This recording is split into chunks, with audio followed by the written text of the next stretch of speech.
Tu veux réussir, mais tu as peur des difficultés. Tu veux réussir, mais tu penses que tu n'échoueras pas. Tu veux réussir, tu as essayé une fois, deux fois, trois fois. Tu es déjà sur le point d'abandonner.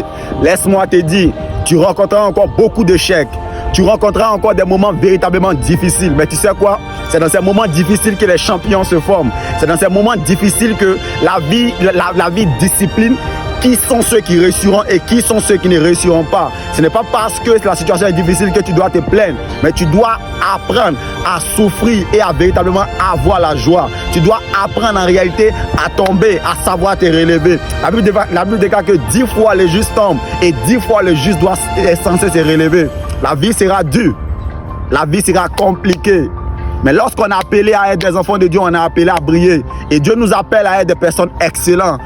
Ce n'est pas parce que tu es avec Dieu que tout sera facile. La Bible déclare que je serai avec toi. Même quand tu marcheras dans l'ombre de la vallée de la mort, je te soutiendrai. Je serai avec toi. Donc lorsque tu as Jésus-Christ, utilise le levier Jésus-Christ comme étant quelque chose qui te donne de la force. Fais partie de la classe des 1% qui se donnent, qui travaillent. Chaque jour, paye le prix. Chaque jour, lis des livres, développe-toi, lis des livres, apprends. Ça sera compliqué. Ça sera compliqué. Et j'aimerais te parler de quelque chose.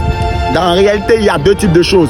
Il y a le processus et en réalité, il y a l'événement. Mais les gens ont tendance à penser que la réussite se fait du jour au lendemain. Et les gens ont tendance à s'affilier sur l'événement. Mais les gens qui réussissent ont tendance à apprécier les petits efforts qu'ils font pour pouvoir atteindre véritablement le but. Tu veux réussir? Arme-toi de la pensée de souffrir. Sois quelqu'un qui soit préparé mentalement, physiquement à souffrir. Parce que Dieu lui-même, il a eu à payer le prix pour toi. La Bible déclare que car Dieu a tant aimé le monde qu'il a donné son Fils unique, afin que quiconque croit en lui ne périsse pas, mais qu'il ait la vie éternelle.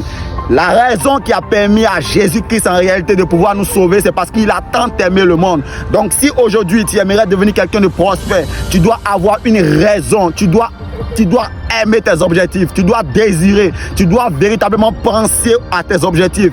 Tu dois avoir une raison de pouvoir te lever le matin et être différent. Ne gaspille pas ton temps. Le temps, c'est la chose la plus précieuse du monde. Et lorsque tu l'utilises à mauvais escient, tu auras une mauvaise vie. Et j'aimerais te dire, ce n'est pas fini. Tu peux réussir, tu peux encore changer ta vie. Tu peux devenir la meilleure personne que tu veux. Mais cela dépendra véritablement de toi. Tu es un combattant, n'abandonne pas et Dieu aussi est avec toi. On est ensemble, n'oublie pas de t'abonner sur tous les réseaux sociaux, de commenter, de partager.